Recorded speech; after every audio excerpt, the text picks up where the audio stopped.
ಸೋಮನಾಡಿನ ಗುರಿಯ ಸದ್ದಾನಿದೆಯೆಂದು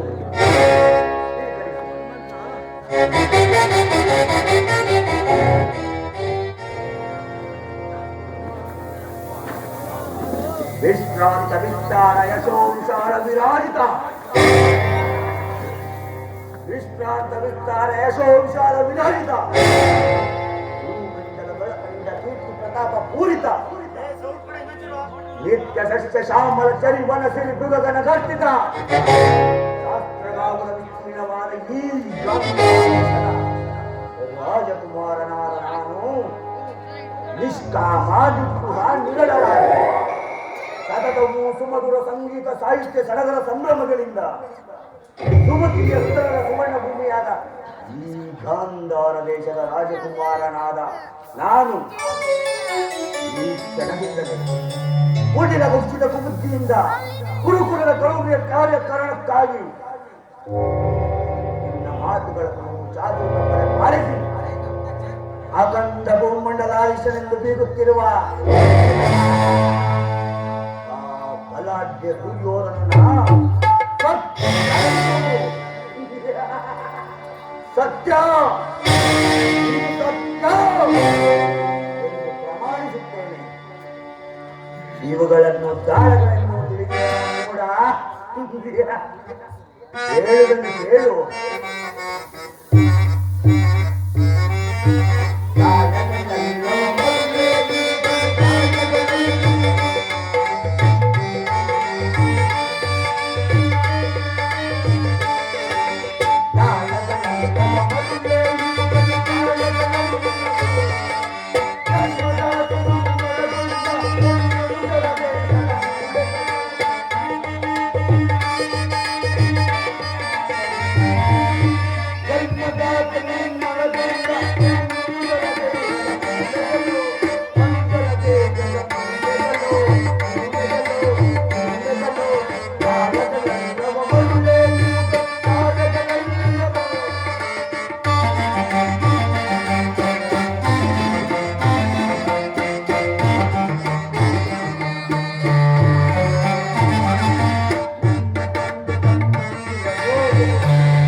ಹತಭಾಗ್ಯ ಸಹೋದರನನ್ನು ನಿನ್ನನ್ನು ನಿನ್ನ ಜನ್ಮದಾತನನ್ನು ಆ ದುರುಳ ದುರ್ಯೋಧನನ್ನ ಕಗ್ಗತ್ತಲ್ಲಿ ಕಾರಾಗೃಹದಲ್ಲಿರಿಸಿ ತಾನು ನೀಡುತ್ತಿದ್ದ ಚಿತ್ರ ವಿಚಿತ್ರ ಹಿಂಸೆಗಳನ್ನು ಮರೆತೆಯ ಅಂದು ಅಂದು ಆ ನಿನ್ನ 99 ಮಂದಿ ಸಹೋದರನ್ನು ನಿನ್ನ 99 ಮಂದಿ ಸಹೋದರ ಮುಂದೆ ಆ ದುರುಳ ದುರ್ಯೋಧನ 99 ಮಂದಿ ಸಹೋದರರನ್ನು ನಿರ್ಮೂಲ ಮಾಡು ಎಂದು ನೀನು ಅಂದು ಆ ನಿನ್ನ ಹತಭಾಗ್ಯ ಸಹೋದರ ಮುಂದೆ ನೀನು ಗೈದ ಪ್ರತಿಜ್ಞೆ ಏನಾಯಿತು? ಏನಾಯ್ತು ನಿನ್ನ ಆರ್ಭಟ? ಏನಾಯ್ತು ನಿನ್ನ ಶಪಥ? ಶಕುನಿ!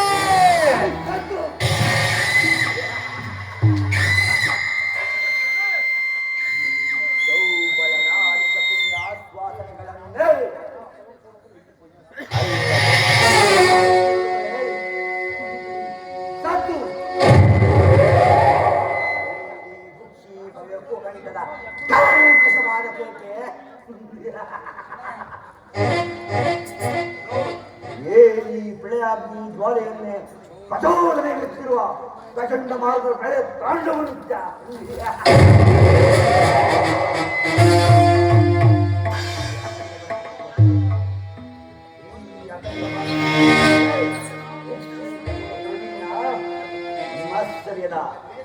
ಮಾಸ್ತರ್ಯದ ಮಹಾ ನಿಪುಣ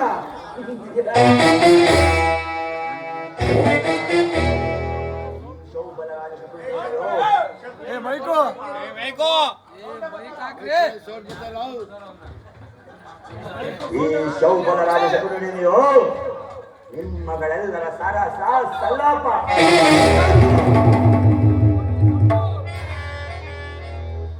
ಓ ನನ್ನ ಗಂಧಾರ ವಂಶ ನಿರ್ಮೂಲನಕ್ಕೆ ಕಾರಣಕರ್ತನಾದ ದುರ್ಮತ್ತ ದುರ್ಜಾತ ದುರುಳ ದುರ್ಯೋಧನನೇ ಕೇಳು ಅಂದು ನನ್ನ ಸಹೋದರರಾದ 99 ಮಂದಿ ಸಹೋದರರನ್ನು ನನ್ನನ್ನು ನನ್ನ ಜನ್ಮದಾತನನ್ನು ಕತ್ತಲೆಯ ಕಾರಾಗೃಹದಲ್ಲಿರಿಸಿ ನೀನು ನಮಗೆ ಹೇಳುತ್ತಿದ್ದ ಆ ಚಿತ್ರವಿಜಯದ ಕೈಕೃತ್ಯಗಳನ್ನು ಸ್ಮರಿಸಿಕೊಂಡರೆ ಅಬ್ಬಬ್ಬ ಈಗಲೂ ನನ್ನ ಕೈಕಾಲುಗಳಲ್ಲಿ ಗಡಾರಿಗಳು ಒಂದೇ ಬಾರಿ ನನ್ನ ಹೃದಯವನ್ನು ನಾಡಿದಂತೆ ನಾಶವಾಗುತ್ತಿರುವುದು ನಮ್ಮನ್ನು ಅಂದು ನೀನು ನೀಡುತ್ತಿದ್ದ ಒಂದೇ ಒಂದು ಹಿಡಿಯನ್ನ ಒಂದೇ ಒಂದು ಒಳ್ಳೆಯ ನೀರಿನಿಂದ ನಮ್ಮಗಳ ದಾಹವಾಗದೆ ಹಸಿವಾಗಲಿ ನೀ ಗೊತ್ತಿರಲಿಲ್ಲ ಪರಮೇಶ್ವರ, ನೀ ಗೊತ್ತಿರಲಿಲ್ಲ. ಒಟ್ಟಾಗಿ ಸೇರಿ ನನ್ನ ಜಲವನ್ನು ತೀರಿಸಲಿದೆ. ಅದನ್ನೆಲ್ಲವನ್ನು ನನ್ನೊಬ್ಬನಿಗಿತ್ತು ಒಬ್ಬೊಬ್ಬರಾಗಿಯೇ ಅದರಾದರೂ ಪರಮೇಶ್ವರ,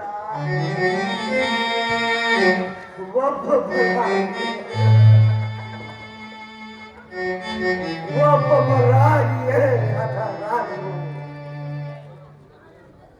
ಅವರ ಮೃತದೇಹದ ಚೇತನೆ ದುಃಖಿಯು ನನ್ನೇ ಸುಖಿಮನೆಯಿಂದ ಅಳಿಯದೆ ಉಳಿದು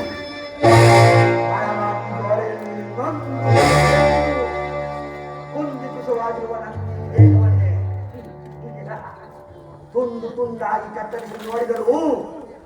ಪ್ರತಿಕಾರಕ್ಕೆ ಪ್ರತಿಕಾರ,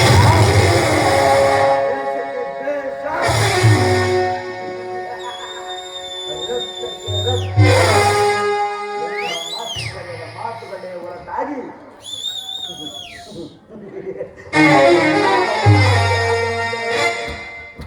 ಎನ್ನಲ್ಲಿ ಅರಸಲು ಅಸಾಧ್ಯ ಪರಮೇಶ್ವರ. ಅಂದಿನ ನನ್ನೇ ಸಹೃದಯ ಇದು ಕಠೋರವಾಗಿದೆ. ಹಸುವಿನಿಂದ ಸೆಳೆದಿನಿಂದ ಕಾಡ ಸಂಭವವಾಗಿದ್ದೇನೆ.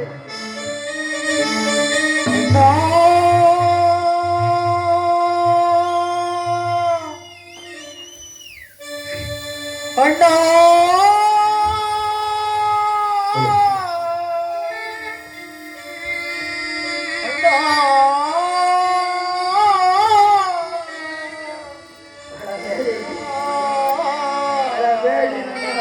ಸಹೋದರರೇ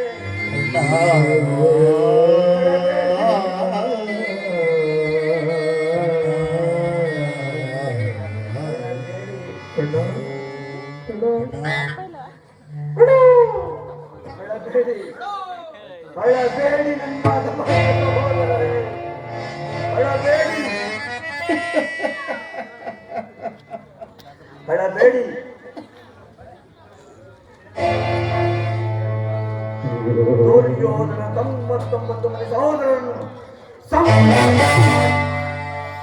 ಅವರ ಚಿನ್ನ ಮುನ್ನಗಳಿಂದ ನಿಮಗೆ ನರಕದಲ್ಲಿ ನಿರೋಜನವನ್ನು ಮಾಡಿಸಬೇಕು. ಚತುರ್ದಿಸಿ ಅಟ್ಟಹಾಸದಿಂದ ಕೊಟ್ಟು ಮೆರೆಯುವ ದುರ್ಯೋಧನನನ್ನು ಕೇಳು. ನಾನು ಸಹ ನಿನ್ನಂತೆಯೇ ನನ್ನ 99 ಸಹೋದರರನ್ನು ಒಳಗೂಡಿ ಏಕದ ಚಕ್ರಾಧಿಪತಿಯನ್ನು ಸ್ಥಾಪಿಸಿದೆ.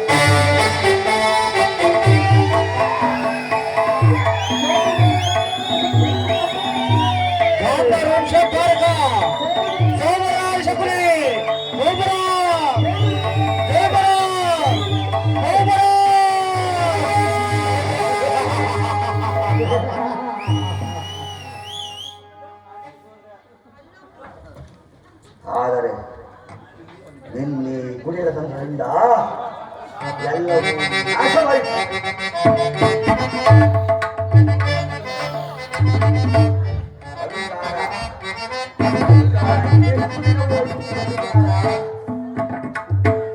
ಎಲ್ಲಿ ಹುಡುಗಿನ ಅಧಿಕಾರ, ಇನ್ನೆಷ್ಟು ದಿನ ಅಧಿಕಾರ ಅಧಿಕಾರ ಅಧಿಕಾರ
ಅದು ಎಲ್ಲವೂ ನಾಶವಾಯಿತು. ಗಾತಸ್ಮರಣೆಯಿಂದ ಭವಿಷ್ಯವು ಆಲಸ್ಯವಾಗುವುದಂತೆ ಆಗಿ ಹೋಗಿದ್ದನ್ನು ಚಿಂತಿಸಿ ಫಲವಿಲ್ಲ. ಈಗ ನಾನು ನಿನ್ನಂತೆಯೇ ನಿನ್ನೊಂದಿಗೆ ಸೇರಿ ಮುಳ್ಳನ್ನು ಮುಳ್ಳಿನಿಂದಲೇ ತೆಗೆಯಬೇಕು, ಸೇರಿಸಬೇಕು. ಮೋಸಗಾರನು ಅದರಲ್ಲಿಯೂ ನಿನ್ನ ಅಪರ ಮೋಸಗಾರನು ಆ ಮೋಸದಿಂದಲೇ ನಾಶನಗೊಳ್ಳಬೇಕು ಎಂಬ ನಾನು ಅನುಸರಿಸಿ ನಿನ್ನನ್ನು ಅಡಿಗಡಿಗೂ ಅಡ್ಡಗಟ್ಟಿ ಈಗ ಇದನ್ನೆಲ್ಲವನ್ನು ಸ್ಮರಿಸಿಕೊಂಡರೆ ನನ್ನ ಈ ದೇಹವೇ ದಗದಗನೆ ದಗದಗನೆ ಉರಿಯುತ್ತಿರುವುದು.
ನಾರಕದ ಭಯಂಕರ ಹಿಂಸೆಗಿಂತಲೂ ಈ ಶಕುನಿಯಿಂದ ಆಗುವ ಹಿಂಸೆಯು ಇಲ್ಲಿ ಅತಿ ಭಯಾನಕವಾಗಿರುವುದು.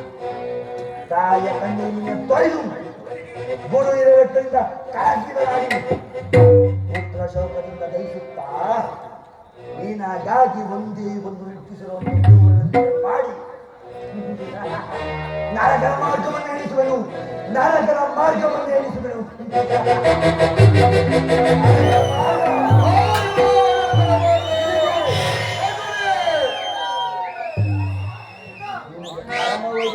ಪಾಂಡವರಿಗೆ ಎನ್ನುವಷ್ಟರಲ್ಲಿ ನಿನ್ನ ಆಗಮನವಾಯಿತಷ್ಟೇ.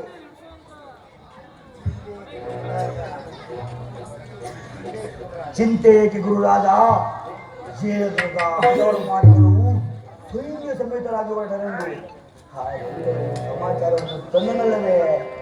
ನಾನು ಮಾಡಲು ಕಾರಣವೇ ಇತ್ತವೇ ಶಕುನಿ?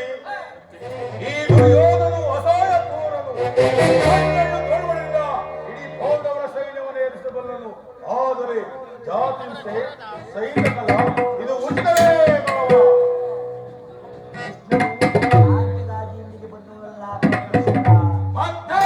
ಆಗಿದ್ದ ಪಕ್ಷದಲ್ಲಿ ಇನ್ನೀ ಸಾರ್ವಭೌಮನ ವೈಭವವನ್ನು ಹೋದ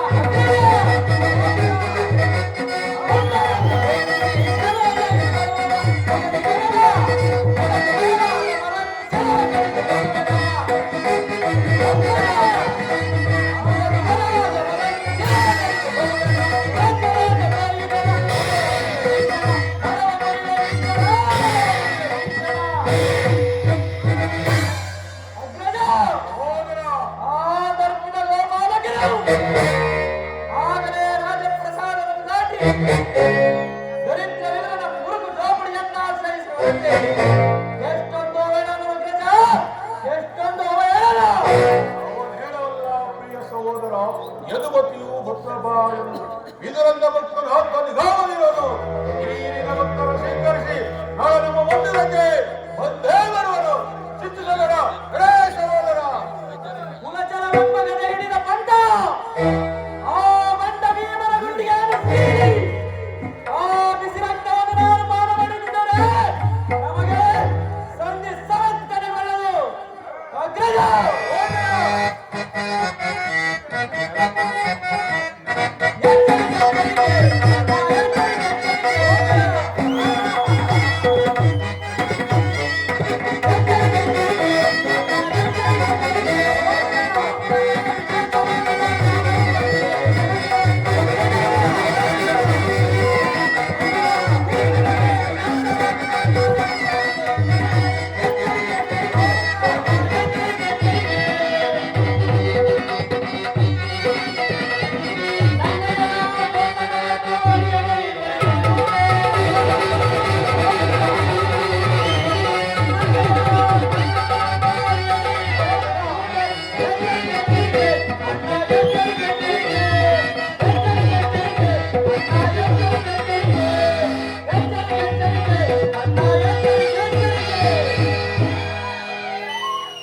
ಸಹೋದರ ಸಹೋದರ ಸಹೋದರ, ಈ ನನ್ನ ಸಹೋದರ ಸಮಾಧಾನ ಪಡಿಸಲು ನನ್ನಿಂದಲೂ ಸಾಧ್ಯವಿಲ್ಲ. ನೋಡಿದೆ ಮಾವ, ಮರವದೆಷ್ಟೇ ಹಿದರು ಈ ಸಿಂಹಕ್ಕೆ ಸರಿಸಾಟಿ ಮಾವ. ಕೃಷ್ಣನ ಸಂಧಾನಕ್ಕೆ ಪ್ರತಿಭಟಿಸಲೇ ಆತನು ಎಂದೆಸಿದೆ ಪ್ರತಿಭಟಿಸಲೇ. ಶಾಂತರಾಗಿ ಬಂದವನಲ್ಲ ಕೌರವೇಶ್ವರ. ಮಾಸ್ಟರ್! ಆಗಿದ್ದ ಪಕ್ಷದಲ್ಲಿ ಈ ಸಾರ್ವಭೌಮನ ವೈಭವವನ್ನು ದೃಢೀಕರಿಸಿ ಆಶ್ರಯಿಸಿದ್ದೇನೆ. ಪ್ರಾರಂಭದಲ್ಲಿಯೇ ಸಹಿಸಲಾಗದಂತ ಅಪಮಾನ ಅಪಮಾನವನ್ನು ಅದು ಹೇಗೆ ಸಹಿಸಿದೆ ಗೌರವೇಶ್ವರ? ಕೃಷ್ಣನಲ್ಲಿ ನಿರ್ದಿಷ್ಟವು ದೇಶವೇಕೆ ಮಾವ? ಕೃಷ್ಣನು ಕ್ಷತ್ರಿಯ ಜಾತಿಯ ಕರೆದ ಸ್ವರೂಪನು. ಅವನ ಮಾತು ಅಷ್ಟೊಂದು ಪರಿಗಣಿಸಲ್ಲ. ತಿಳಿಸಿ ಅದನ್ನ. ಹಾಗಾದರೆ ನನ್ನ ನೆಕ್ಕೆ ಧೋರ್ತಿಗೆ ಕಳಿಸಿದೆ. ಆ ನನ್ನ ಗೋಪಾಲನ ಮನೆ ಬಾರಿಯಲ್ಲಿ ನಿಂತು ಇತರ ಸಹಾಯವನ್ನು ಕೇಳಿದು ಈ ಚಂದ್ರಕುಲ ಸೌರಭವನಿಗೆ ಉಚಿತವಾದ ತಾರವೇ ಮಾವ. ಕೃಷ್ಣನಿಗಿಂತ ಅವನ ವಿಜಯೋನ್ಮತ್ತವಾದ ಸೈನ್ಯವು ನಿನಗೆ ಹೆಚ್ಚು ಅವಶ್ಯಕವಾಗಿದೆ. ಹೌದು ಮಾವ. ಕೃಷ್ಣನೇನಾದರೂ ಸೈನ್ಯ ಸಮೇತವಾಗಿ ನಿನ್ನ ಪಕ್ಷವನ್ನು ವಹಿಸಿದ್ದೇ ಆಗಿದ್ದರೆ ವಹಿಸಿದ್ದೆ ಆದರೆ ಕೃಷ್ಣ ನನಗೆ ನೀನು ಬೇಡವಯ್ಯ, ನಿನ್ನ ಸೈನ್ಯ ಮಾತ್ರ ಸಾಕೆಂದು ನಿಸ್ಸಂಕೋಚವಾಗಿ ಹೇಳಲು. ಆದರೆ ಆ ಅರ್ಜುನ ನಿನ್ನನ್ನು ಆ ಸಂಕಟದಿಂದ ಉದ್ಧಾರ ಮಾಡಿದನು ಗೌರವೇಶ್ವರ. ಹೌದು ಮಾವ. ಕೃಷ್ಣನು ನೀಡಿದ ವಂಚಕನೇ ಇರಬಹುದು, ಆದರೆ ಅವನ ಮೇಲೆ ದೇಶದಿಂದ ಪಾಂಡವರನ್ನು ಹಿಂಸಿಸಬೇಕಾಯ್ತಲ್ಲ ಮಾವ. ಪಾಪ ಪುಣ್ಯ ದಯೆ ದಾಕ್ಷಿಣ್ಯ ಕಂದೆ ಗೌರವೇಶ್ವರ. ಕೃಷ್ಣನಿಂದ ಪಾಂಡವರನ್ನು ಬೇರೆ ಮಾಡಲಾಗದು. ಅದೇಕೆ ಅವರೆಲ್ಲರೂ ಅವನ ಆಜ್ಞಾಧಾರಕರು. ಇದ್ದರೂ ಇರಬಹುದು. ಅವನು ಕೃಷ್ಣನೇನಾದರೂ ಸಂಧಾನಕ್ಕೆ ಆಶ್ರಯವನ್ನು ಕೊಟ್ಟಿದ್ದೇ ಆದರೆ ಕೊಟ್ಟಿದ್ದೆ ಆದರೆ ನಿನ್ನ ವಿನಾಶಕ್ಕೆ ನೀನೇ ಕಾರಣನಾಗುವೆ. ಏನಯ್ಯ ಪಗಡೆಯಾಟವನ್ನು ಸೋತಾಗಲೇ ರಾಜ್ಯದಲ್ಲಿ ನಷ್ಟವಾಯಿತು. ಪುನಃ ಅದನ್ನು ಹೊಂದುವುದರಿಂದಲೇನು ಗೌರವೇಶ್ವರ? ಓ ದೇವಿಯ ಮಾವ. ಕೃಷ್ಣನು ಶಕ್ತಿ ವೀರರಿಂದ ಅನುಮುಕ್ತನಾದ ಈ ಗುರುಭೂಮಿಯನ್ನು ಭಿಕ್ಷುಕರ ಯಾಚನಾಂಗಿರುವುದು ನಿನಗೆ ಉಚಿತವಲ್ಲ ಗೌರವೇಶ್ವರ. ಪಾಂಡವರೇನಾದರೂ ರಾಜ್ಯಕ್ಕಾಗಿ ಹಂಬಲಿಸುತ್ತಿದ್ದರೆ ರಣಶತ್ರುಗಳನ್ನು ಸಳಿಸಿ ರಾಜ್ಯಲಕ್ಷ್ಮಿಯ ಕೈಯಲ್ಲಿ ಅದನ್ನು ಬಿಟ್ಟು ಮೇಲಿನ ಮೇಲೆ ಕೈಯ ದೇವಿ ದೇವಿ ರಾಜ್ಯ ಕೊಡಿಯ ರಾಜ್ಯ ಕೊಡಿಯ. ಸರಿಯಾಗಿ ಹೇಳಿದೆ ಸೋಮರಾಜ.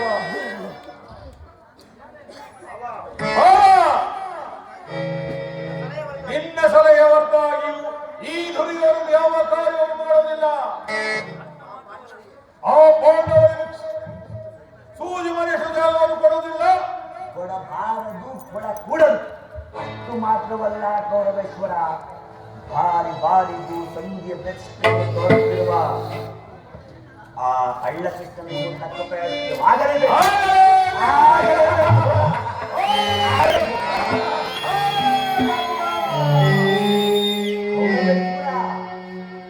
ಈ ವಿಚಾರದಲ್ಲಿ ನನ್ನದೊಂದು ಸಲಹೆ ಇರುವುದು ಕಣಯ್ಯ.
ಈ ದುರ್ಯೋಧನ ಯಾವ ಕಾರ್ಯ ಮಾಡುತ್ತಿಲ್ಲ.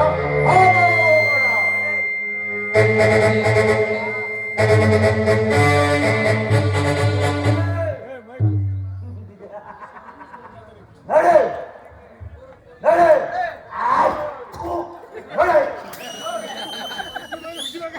ಒಪ್ಪಿದ ಕುರಿಯನ್ನು ಹುಪ್ಪಿದ ರಣಮಾಡಿಯ ಮುಂದೆ ಬಲಿ ಕೊಡುವ ಹಾಗೆ ಬಲಿ ಪಡೆದಿದ್ದರೆ ನಾನು ಶಕುನಿಯೇ ಅಲ್ಲ. ಶಕುನಿ ಎಂಬ ಮೂರಕ್ಷರ ಅರ್ಥವನ್ನು ತಿಳಿಯನ ಕೂಡ ನಡೆ ನಡೆ ನಡೆ. ಶಾ ಎಂದರೆ ಶಕ್ತಿ ಪ್ರಧಾನವಾದ, ನೀ ಎಂದರೆ ನಿಮ್ಮವರಿಂದಲೇ ನಿರ್ಮೂಲ ಮಾಡುವವನೇ ಶಕುನಿ. ಶಕುನಿಯಿಂದ ನಾಮ, ಶಕುನಿಯಿಂದ ಪ್ರವಂಶ ನಾಮ. ಈ ಕಾಲವಲ್ಲವೇ ಈ ಶಕುನಿಗಾದ ಪರಮಾನಂದ ಮಹದಾನಂದ.